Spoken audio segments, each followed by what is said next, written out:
ఈ దేశ నిర్మాణం చేసినటువంటి క్రైస్తవ సమాజం, ఈ దేశ నిర్మాణం చేసినటువంటి క్రైస్తవ సమాజం కలలుగన్నటువంటి రాజ్యం స్క్రీన్ మీద మీకు కనిపిస్తా ఉంది. 1807లో abolishment of the slavery act నీ రాజు తీసుకొచ్చాడు. జోగిని అనే వ్యవస్థను కూల్చడానికి నీ రాజు తీసుకొచ్చాడు. 1930లో ముత్తులక్ష్మిరెడ్డిని నిలబెట్టి మెడ్రాస్ లెజిస్లేటివ్ కౌన్సిల్లో ఈ దేవదాసి వ్యవస్థను నాశనం చేయటానికి, దాన్ని తీసి పారేయండి అని పిల్లు పెట్టింది. నీ రాజు పంపగా వచ్చిన వ్యక్తులు ఆంధ్ర జోగిని యాక్ట్ మనం తీసుకొచ్చాం. ఇంగ్లీష్ ఎడ్యుకేషన్ ఫర్ ఎవ్రీబడి, ప్రతి ఒక్కరికి 1835 మనం తీసుకొచ్చాం. 1795 రైట్ టు ప్రాపర్టీ, అంతకుముందు ఎవరు భూములు కొనటానికి లేదు. బడుగు బలహీన వర్గాలు భూములను స్వాధీనం చేసుకునేవాళ్ళు. నీకేంద్ర రే మల్లిగా అనేవాళ్ళు, నువ్వెవర రే ఈరిగా అనేవాళ్ళు, నువ్వెవర రే బయటుండు, నువ్వు మా ఇంటికి రావద్దు, నీ నీడ పడద్దు అన్నారు. కానీ నీ రాజు నీకు అధికారం ఇచ్చాడు. భూమి కొనుక్కునే అధికారం, భూమిలో పండించుకునే అధికారం, పండించిన దాన్ని తినే అధికారం నీది. అంతకు ముందేమయ్యేది, భూమి తీసుకుని కష్టపడి మంచిగా పనిచేసి ఇంత పండు పండిన తర్వాత వస్తాడు అయ్యగారు, ఏట్రా ఇది ఏటి బాబండింది, అమ్మగారికి కావాలంటే ఇచ్చిరాపో అంటే నోరు మూసుకొని ఇవ్వాలి అంతే. అదే చట్టం. కానీ ఈరోజు అది కాదు. నువ్వు పండించింది నువ్వు తింటావు, నువ్వు పండించింది నీ పిల్లలు తింటారు, నువ్వు పండించింది ధైర్యంగా నీకోసం పెట్టుకుంటావు, పొదుపు చేసుకుంటావు. కారణం ఏమిటి? నీ రాజు, రాజులకు రాజు, ప్రభువులకు ప్రభువు, కైసర్ అగస్తస్ మరియు కైసర్ తిబేరియస్ల ప్రతినిధి అయిన పిలాతు ముందు నిలబడుకొని నా రాజ్యము నీ రాజ్యము లాంటిది కాదని చెప్పాడే ఆ రాజు. Right to property, right to education, abolishing killing children. చిన్న పిల్లలను కొనుక్కొని వెళ్లేవాళ్ళు. రాజమండ్రి ఆయన ఒకసారి రాశారు, ఈ దాన్ని ఏమంటారు, కాటన్ గారు ఆయనకు రాసినటువంటి, కాటన్ గారి గురించి రాసినటువంటి పత్రిక ఒక పుస్తకంలో ఇలా రాసిందట. ఏంటంటే వాళ్ళ ఇంట్లో పనిచేసేటట్టు ఒక ఆయమను వచ్చి ఒక ₹1 ఇవ్వమ్మా అని అడిగింది. ఆ రోజుల్లో ₹1 ఎందుకమ్మా అంటే, నేను వెళ్ళి రాజమండ్రిలో ఒక ఆడపిల్లను కొనుక్కొచ్చుకుంటాను అంటుంది. ఏంటి కొనుక్కొచ్చుకుంటావా? ఎందుకు? అది మన పరిస్థితి ఆ రోజుల్లో. పిల్లలు నమ్ముకునేటటువంటి బతుకులు, తినటానికి లేని బతుకులు, పిల్లలు నమ్ముకునేటటువంటి బతుకుల నుండి నీ రాజు, నువ్వు అమ్మటానికి వీలు లేదు, నువ్వు చంపటానికి వీలు లేదు. నిర్మాణం కట్టాలంటే పిల్లల్ని చంపరాదు, ఏదైనా రోడ్డు వేయాలంటే పిల్లల్ని చంపుతారు, రక్తం పడాలంటారు. ఇలా పిల్లలను, మన పిల్లలను చంపుతూ ఉంటే ఆపింది నీ రాజు. Right to education 1913. నువ్వు పెళ్లి చేసుకుంటే నీ భార్య 7 రాత్రులు బ్రాహ్మణుడితో పడుకోవాలి. ఇది ఈ దేశ చట్టం. నువ్వు నల్లగా ఉన్నావట, నీకు దాన్ని ఏమంటారు, బట్టతలుందంట, రింగులు ఎంటుకలు ఉన్నాయంట, కాబట్టి నువ్వు దాసుడివి, దస్యుడివి, నువ్వు రాక్షసుడివి, నువ్వు మ్లేచ్ఛుడివి. కాబట్టి నీ జీవితాన్ని మార్చాలంటే, కాబట్టి నీ వంశాలు మంచిగా మారాలంటే బ్రాహ్మణుడితో నీ భార్య పడుకోవాలి. కలిగే పిల్లలు ఎలా ఉంటారు? అప్పుడు ఆర్యీకరణ జరుగుతుంది. కృణ్వంతో విశ్వమార్యం అన్నారు. అంటే అర్థం ఏంటి? ఈ ప్రపంచం మొత్తాన్ని కూడా ఆర్యీకరణ చేయాలి అన్నది వారి రాజ్య కళ. The kingdom of Rama, but the kingdom of God, దేవుని రాజ్యం ఏమందో తెలుసా? ఎవరితో పడుకోవక్కర్లేదు. My blood is enough, I will cleanse you from all sin. ప్రతి పాపము నుండి యేసు రక్తము నిన్ను కడిగి పరిశుద్ధునిగా చేస్తుంది. ఎవరి దగ్గర పడుకోవక్కర్లేదు. మనం ఈ దేశానికి ఒక చట్టం ఇచ్చాం. ఏం చట్టం ఇచ్చాం? 1819లో. ఇదంతా నేను సుత్తి కొడుతున్నా అనుకున్నారా? చట్టం ఇది. ఒక్కసారి చరిత్ర తిరగేయండి. ఇదంతా నీ రాజు చేశాడు ఈ దేశానికి.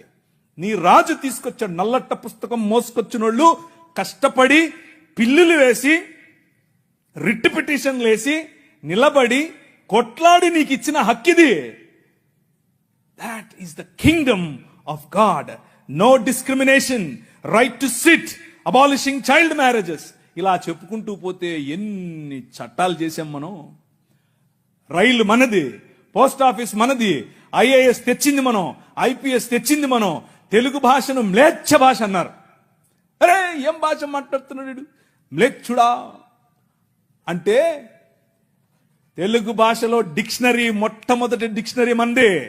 మీ నాయన రాజు, ద కింగ్, మనమిచ్చాం. C P Brown, he was a missionary. ఆయన కలెక్టర్ మాత్రమే కాదు, మిషనరీ. తెలుగు భాష గద్య భాగంలో మొట్టమొదటి పేపర్ మనది. తెలుగు భాష గద్య భాగంలో మొట్టమొదటి పుస్తకం మంది. వీళ్ళకు వాళ్ళ సొంత రామాయణం, మహాభారతాలు కూడా ట్రాన్స్లేట్ చేసుకునే దిక్కు లేదు. అది చేసింది మనమే. నిజం చెప్తున్నాను, నేను అబద్ధం చెప్పట్లేదు. మొట్టమొదటి ట్రాన్స్లేషన్ చేసింది కూడా మనమే. వాళ్ళు అది కూడా చేయరు. ఎందుకంటే విద్య పంచకూడదు. వాళ్ళ రాజ్యంలో విద్య పంచకూడదు. మన రాజ్యం అందరికీ విద్య. ప్రతి ఒక్కరూ చదవాలి. ఎందుకు?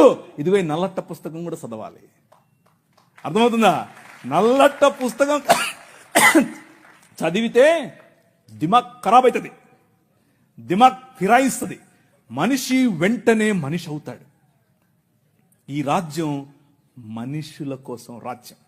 ఆ రాజ్యం తలకాయలో నుంచి వచ్చిన వాళ్ళకి మాత్రమే రాజ్యం, భుజాల్లో నుంచి వచ్చిన వాళ్ళకే రాజ్యం. ఈ రాజ్యం అందరి రాజ్యం, అందరికీ సుభిక్షత, అందరికీ పట్టభద్రత్వం. అలెగ్జాండర్ డఫ్ అనే ఒక ఆయన ఎంతమంది ఉన్నారు ఈ పేరు? ఒకరు, ఇద్దరు, ముగ్గురు, ఒకే ఒక 10-15 ఉన్నాయి. మిగిలిన వాళ్ళు ఒక చెంచా నీళ్లు తీసుకొని దూకండి. అలెగ్జాండర్ అంటే పొరపాటున మీద గ్రీకు ఒక ఆయన వచ్చాడు గుర్రం వేసుకుని, ఆయన అనుకుంటారు కాదు, ఈయన వేరే. అలెగ్జాండర్ డఫ్.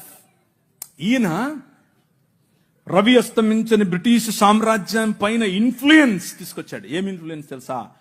నా పిల్లలు చదవాలి, మా భారతీయ పిల్లలు చదువుకోవాలి. వీళ్ళు అన్నారు, ఎందుకు, మాకు అవసరం లేదు, మీ పాశ్చాత్య విద్యతో మేమేం చేస్తాం, మేము మంత్రాలు చదువుతాం. ఆయన అన్నాడు, మంత్రాలకు చింతకాయలు నైరాల్తా హై.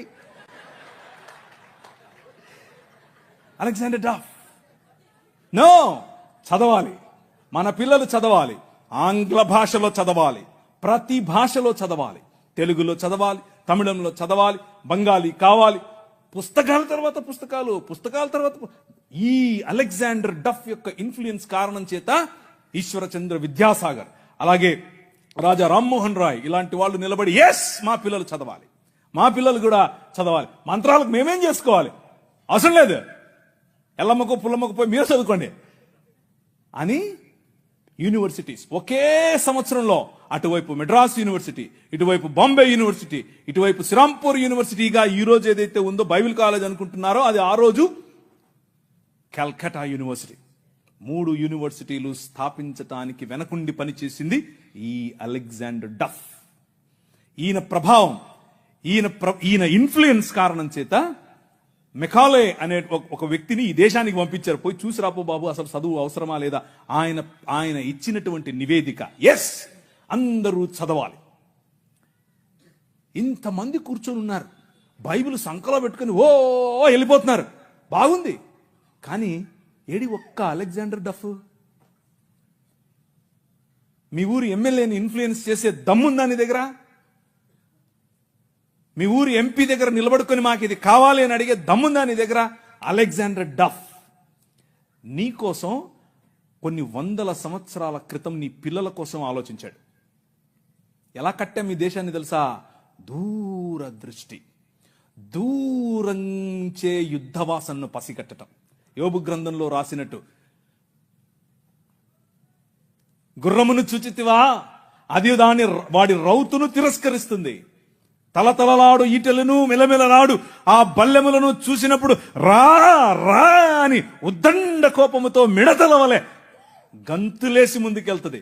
యుద్ధం అంటే దానికి అంత ఇష్టం. ఏది, ఎక్కడున్నారు అలెగ్జాండర్ డఫ్లు? రైజా ఇంతవరకు పాట పాడారు, లే నిలబడు, లే నిలబడు.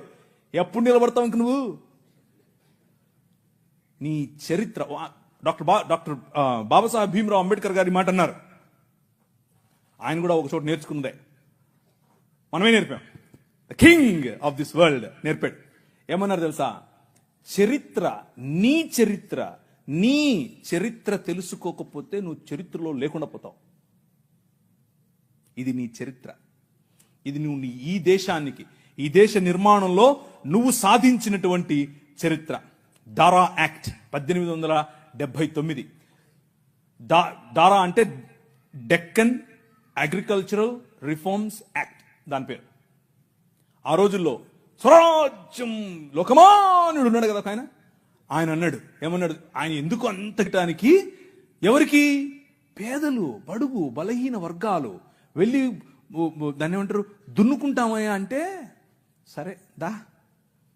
అదేదో ఆ రోజుల్లో సినిమా వచ్చింది సబ్బు పౌడరు చూపించి వాళ్ళ దగ్గర భూములు తీసుకునేవాడు. ఆ టైప్ ఇడు. అలా చేస్తూ ఉంటే క్రైస్తవ మిషనరీలు అప్పుడున్నటువంటి డెక్కన్ ప్రాంతానికి రాజు అయినటువంటి హైదరాబాద్ హయాంలో వాళ్ళ దగ్గరికి వెళ్ళి ఇన్ఫ్లుయెన్స్ చేసి, నో అలా కాదు, అలా ఉండడానికి వీల్లేదు, దే ఆర్ పెసెంట్స్, వాళ్ళకి అంతంత వడ్డీకి రుణాలు ఇస్తే వాళ్ళు ఎట్లా కడతారు? వాళ్ళు ఎలాగో కట్టలేరు. కాబట్టి డబ్బులేమో ఇచ్చేసి వాళ్ళు కట్టలేని పక్షంలో వాళ్ళ భూములు తీసుకోవటం ఏంటిది? This is not righteousness, this is not right. అది న్యాయం కాదు. ఆయన భుజముల మీద రాజ్యభారం ఉండును. ఆయన భుజములు ఎక్కడ? ఫ్రిడ్జ్లో పెట్టొచ్చుంటాడా? నువ్వే. This is his body. ఇది ఆయన శరీరం, ఆయన భుజములు ఇక్కడే ఉన్నాయి. ఆ రోజు వాళ్ళు గుర్తించారు, అది నా బాధ్యత అని గుర్తించి వాళ్ళకి 25 పైసల కంటే ఎక్కువ వడ్డీకి రుణం ఇవ్వటానికి వీల్లేదు అని యాక్ట్ చేశారు. ఈ రోజు కూడా అది అలాగే అమల్లో ఉంది. That is your king. నీ రాజు అది. ఈ దేశాన్ని అలా నిర్మించాడు. శామ్ అగింబాటమ్ అనే ఒక ఆయన గ్రీన్ రెవల్యూషన్ ఈ దేశానికి తీసుకొచ్చాడు. ఓ ఆవులు, మేము దాన్ని నిమురుతాం, మేము దాన్ని పూస్తాం, మేము దాన్ని కడుగుతాం అనేవాళ్ళు. కొంతమంది సిమ్ కార్డు బాబాలు ఉన్నారు, ఈ మాటలే అంటుంటారు. వాళ్ళకి చేతకాల ఎట్లా ఆవులు పెంచాలి, ఎట్లా డైరీ ఫామ్ తీసుకురావాలి, ఎట్లా అగ్రికల్చర్ చేయాలి, మేము నిమురుతూ ఉంటాం, మాకు అదే కావాలన్నారు. కానీ ఏం చేయాల, చూస్తూ ఉన్నారు ఊరికే. కానీ శామ్ అగింబాటమ్ చూశాడు, ఊరికి నిమరలా పనిచేశాడు. ఎందుకో తెలుసా? యువర్ కింగ్, నీ రాజు భావజాలం వేరు. ఊరికే దాన్ని పట్టుకోనేది కాదు ఆయన రాజ్యం. ఆయన రాజ్యం దాని ద్వారా అనేకులకు ఉపాధి, దాని ద్వారా అనేక కుటుంబాలు బాగుపడాలి, అనేక కుటుంబాలు నూతనపరచబడాలి. ఆయన 21వ అధ్యాయం ప్రకటన గ్రంథం 3, 4, 5 వచనాల్లో సింహాసనాసీనుడైన వాడు ఈ విధముగా సెలవిచ్చుచున్నాడు, ఇదిగో నేను సమస్తమును నూతనపరచుచున్నాను, క్రొత్త ఆకాశము క్రొత్త భూమిగా తయారు చేసేటటువంటి అగ్నిలో పుటము వేసి బయటకు తీసినట్లుగా ఈ ప్రపంచాన్ని పునరుత్థానము చెందించే పనిలో నన్ను వాడుకుంటున్నాడు. That is your king. ఆ రాజు వచ్చాడు, ఆ రాజు పని మొదలెట్టాడు. ఎలా మొదలెట్టాడు? ప్రతి సమాజాన్ని పట్టుకోవటం ద్వారా, ప్రతి ప్రభుత్వాన్ని ప్రభావితం చేయటం ద్వారా. ఆనాడు నిమ్రోదు సమయం మొదలుకొని ఈనాడు నరేంద్ర మోదీ గారి ప్రభుత్వం వరకు హీ ఈజ్ ద కింగ్. ఆయనే నడుపుతున్నాడు, ఆయనే చేస్తున్నాడు. మన జీవితాలను మరింత ప్రభావవంతమైనదిగా చేయటానికి ఈరోజు భారతదేశం అన్ని దేశాల కంటే రిలీజియస్ మైనారిటీస్ పైన ఒత్తిడి తీసుకొని రావటంలో, వారిని హింసించడంలో ప్రపంచంలో ర్యాంక్ నంబర్ 1 మనం. నంబర్ 1 ర్యాంక్ మొన్నే వచ్చింది. రిలీజియస్ మైనారిటీస్ అంటే మనలను హింసించటంలో భారతదేశం నంబర్ 1. పాకిస్తాన్ కాదు, ఆఫ్ఘనిస్తాన్ కాదు, సోమాలియా కాదు, ఎవరు కాదు, భారతదేశమే. చచ్చిపోయిన వాళ్ళను కూడా గుంత తవ్వి బయటకు తీస్తున్నారు ఛత్తీస్గఢ్లో. ఎందుకు చేస్తున్నారు తెలుసా? ఇదంతా భయం. ఏంటా భయం? వీళ్ళందరినీ మనుషులు చేస్తున్నారు, వీళ్ళందరూ సమానం అంటున్నారు. మతం మనుష్యత్వం ఎదుట నిలబడలేదు. భయం దానికి. మతానికి నిజమైన మనిషిని చూస్తే భయం.